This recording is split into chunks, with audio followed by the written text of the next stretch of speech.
19세기 중반 미국의 한 젊은이가 있었습니다.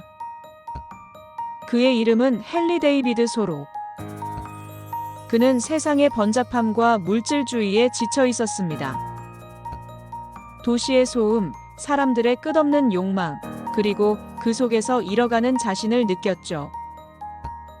그는 과감히 모든 것을 뒤로하고 매사추세츠주 콩코드 근처의 월든 호숫가로 향합니다. 그곳에서 그는 직접 손으로 작은 오두막을 짓고 2년 2개월 2일간 홀로 살아가는 특별한 도전을 시작합니다. 소로의 삶은 철저히 단순했습니다. 그는 직접 농사를 지어 먹고 호숫가의 물을 마시며 숲을 거닐고 사색에 잠겼습니다. 사람들은 그를 가난하다고 혹은 세상과 동떨어진 별난 사람이라고 생각했을지도 모릅니다. 하지만 소로는 그 속에서 세상 그 어떤 부자도 누릴 수 없는 진정한 풍요로움을 발견했습니다. 소로는 나는 깊이 있는 삶을 살고 싶었다. 삶의 모든 골수를 빨아들이고 싶었다라고 책에서 말합니다. 그는 우리에게 묻고 있어요. 우리는 진정 무엇을 위해 바쁘게 살아가는지, 더 많은 돈을 벌고 더 좋은 것을 소유하기 위해 우리의 소중한 시간과 에너지를 낭비하고 있지는 않은지. 현대 사회에서 우리는 끊임없이 새로운 스마트폰, 더 큰 집, 유행하는 옷을 갈망합니다. 소셜미디어 속 타인의 화려한 삶과 자신을 비교하며 끝없이 결핍을 느끼죠. 소로는 이런 외부적인 것에 대한 집착을 비워낼 때 비로소 내면의 고요함과 자연과의 연결 속에서 진정한 만족감을 찾을 수 있다고 말합니다. 어쩌면 우리가 잃어버린 것은 시간이나 돈이 아니라 삶을 오롯이 느끼는 감각 그 자체는 아닐까요? 소로의 삶은 우리에게 삶의 본질을 마주하기 위해 불필요한 것을 덜어내는 용기가 필요하다는 따뜻한 메시지를 전합니다. 서양에 소로가 있었다면 동양에는 2000년 전 노장 사상의 대가 장자가 있었습니다. 그는 비움에 대해 어떤 이야기를 들려줄까요? 장자는 우리에게 마음의 비움, 즉 허를 강조했습니다. 이는 단순히 아무것도 없는 공허함이 아니라 외부의 번잡함과 내면의 욕망, 집착으로부터 자유로워진 열린 마음을 의미합니다. 장자의 유명한 이야기 중에는 쓸모없음의 쓸모가 있습니다. 어떤 큰 나무가 있었는데 너무나 뒤틀리고 못생겨서 목수들이 아무도 베어가지 않았습니다. 그 나무는 결국 수명을 다하고 자연스럽게 늙어 죽을 때까지 아무에게도 해를 입지 않고 평화롭게 살았습니다. 장자는 이 나무를 통해 세상의 기준으로 쓸모없어 보이는 것이 오히려 진정한 가치를 지닐 수 있다고 말합니다. 남들이 탐내지 않아 비워진 공간에서 그 나무는 온전히 자신으로 존재하며 자유로울 수 있었던 것이죠. 또 다른 이야기가 있습니다. 장자는 거북이에게 죽어서 신성한 거북이의 뼈가 되어 궁궐에 보관될래? 아니면 살아서 진흙탕에서 꼬리를 끌고 다닐래? 하고 묻습니다. 거북이는 망설임 없이 진흙탕에서 꼬리를 끌고 다니겠다고 답하죠. 이는 명예나 타인의 시선, 세상의 기준에 얽매이지 않고 자신의 본성대로 자유롭게 살아가려는 비움의 태도를 보여줍니다. 장자의 철학을 가장 극적으로 보여주는 이야기가 있습니다.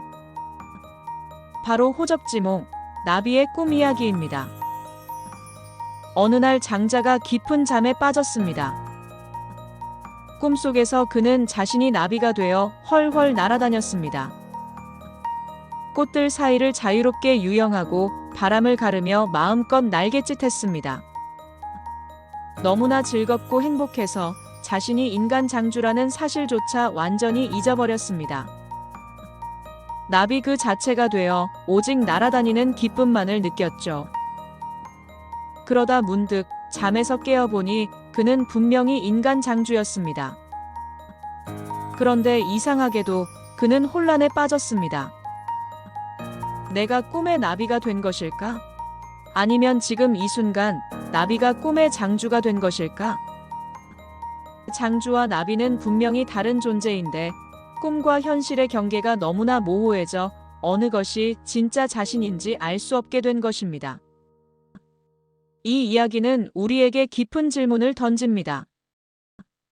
우리가 나라고 생각하는 것은 무엇이며 우리가 현실이라고 믿는 세상은 과연 얼마나 견고한가? 장자는 이 우화를 통해 세상의 모든 존재가 끊임없이 변화하며 서로 연결되어 있음을 이야기합니다. 나라는 고정된 실체에 대한 집착, 그리고 꿈과 현실을 엄격하게 나누려는 분별심을 비워낼 때 비로소 모든 것의 경계가 허물어지고 진정한 자유와 평화가 찾아온다는 메시지입니다. 현대 사회는 끊임없이 우리에게 쓸모 있음을 강요하고 타인의 시선에 맞춰 살아가도록 부추깁니다. 하지만 장자는 무의자연, 즉 억지로 무언가를 하려 하지 않고 자연의 흐름에 몸을 맡기는 삶의 태도를 이야기합니다. 복잡한 생각과 욕심, 그리고 타인의 기대를 내려놓을 때 비로소 진정한 자유와 평화가 찾아온다는 깊은 통찰을 줍니다. 잠시 멈춰서서 아무것도 하지 않는 시간을 통해 우리는 오히려 더 많은 것을 얻을 수 있습니다. 기원전 5세기 고대 그리스 아테네의 광장에는 한 노인이 있었습니다. 그는 가진 것이라곤 낡은 옷 한 벌과 맨발뿐이었지만 수많은 젊은이들이 그의 주변에 모여들었습니다. 그의 이름은 소크라테스. 그는 물질적인 풍요나 사회적 지위에는 전혀 관심이 없었습니다. 대신 그는 사람들에게 끊임없이 질문을 던지며 내면의 성찰과 지혜, 그리고 덕을 추구하는 삶을 강조했습니다. 소크라테스는 성찰하지 않는 삶은 살 가치가 없다고 말했습니다. 이는 우리가 겉으로 보이는 것, 즉 물질적인 소유나 사회적 성공에만 매달리지 말고 자기 자신을 깊이 들여다보고 삶의 본질적인 가치를 찾아야 한다는 강력한 메시지입니다. 그는 자신이 모른다는 것을 아는 무지의 질을 통해 불필요한 지식이나 오만, 그리고 세상의 덧없는 욕망들을 비워내는 지혜를 보여주었습니다. 현대 사회는 끊임없이 새로운 정보에 노출되고 모든 것을 알아야 한다는 강박에 시달립니다. 스마트폰 속 수많은 지식들, 뉴스 피드에 쏟아지는 정보의 홍수 속에서 우리는 진정 중요한 것이 무엇인지 잊어버리곤 합니다. 소크라테스는 이러한 정보의 과잉과 지식의 허영을 비워내고 진정으로 중요한 내면의 질문에 집중하라고 말합니다. 나는 누구인가? 어떻게 살아야 하는가? 무엇이 진정으로 나를 행복하게 하는가라는 이러한 질문들에 대한 답을 찾아가는 과정이야말로 불필요한 것을 비워내고 삶의 본질에 다가서는 길입니다. 19세기 독일의 철학자 아르투어 쇼펜하우어는 때때로 비관적인 철학자로 알려져 있습니다. 하지만 그의 깊은 통찰 속에는 비움을 통해 고통에서 벗어나는 중요한 지혜가 담겨 있습니다. 쇼펜하우어는 인간의 삶을 끊임없이 고통스럽게 만드는 근본 원인을 맹목적인 삶의 의지에서 찾았습니다. 이 의지는 끝없는 욕망을 낳고 그 욕망이 채워지지 않을 때 고통이 발생한다고 보았습니다. 우리는 항상 더 많은 것을 원합니다. 더 좋은 직장, 더 높은 연봉, 더 큰 집, 더 많은 인정. 이 욕망의 사슬은 끝없이 이어지고 우리는 그것을 쫓느라 지쳐버립니다. 쇼펜하우어는 이 고통을 줄이고 평온을 얻는 방법으로 이러한 욕망을 최소화하고 외부의 것에 대한 집착을 버리는 것을 제시했습니다. 그는 진정한 행복은 욕망의 충족이 아니라 욕망으로부터의 해방에 있다고 말합니다.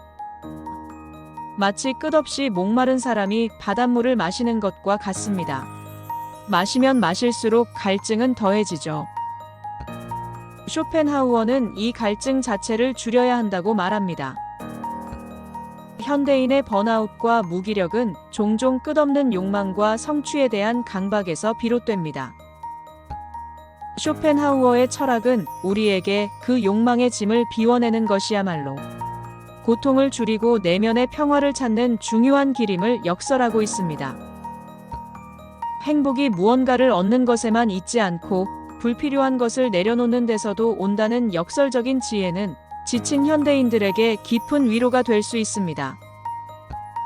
이처럼 동서양의 위대한 사상가들은 각자의 방식으로 우리에게 비움과 단순함이 궁극적인 행복과 평화로 가는 길임을 알려줍니다. 그렇다면 우리는 이 오래된 지혜를 어떻게 오늘날의 삶에 적용할 수 있을까요? 첫째, 물건 비우기. 시작은 작은 것부터입니다. 사용하지 않는 물건, 쌓여만 가는 잡동사니들을 정리해보세요. 소유의 무게에서 벗어나면 공간뿐 아니라 마음도 가벼워지는 것을 느낄 수 있습니다. 하나를 들이면 하나를 비운다는 규칙을 적용해보는 것도 좋습니다. 둘째, 정보 비우기. 스마트폰 속 불필요한 알림을 끄고 잠시 디지털 세상에서 벗어나 보세요. 정해진 시간 동안은 화면을 보지 않고 온전히 나만의 시간을 갖는 디지털 디톡스는 정보의 홍수 속에서 잃어버린 집중력을 되찾아 줄 것입니다. 셋째, 마음 비우기. 복잡한 생각과 감정의 짐을 내려놓는 연습을 해보세요. 짧은 명상, 감사일기 쓰기, 또는 단순히 고요히 앉아 숨을 쉬는 것만으로도 내면의 평화를 찾을 수 있습니다. 넷째, 관계 비우기. 모든 사람에게 좋은 사람이 되려는 부담감을 내려놓고 진정으로 당신을 아끼고 지지해주는 관계에 집중하세요.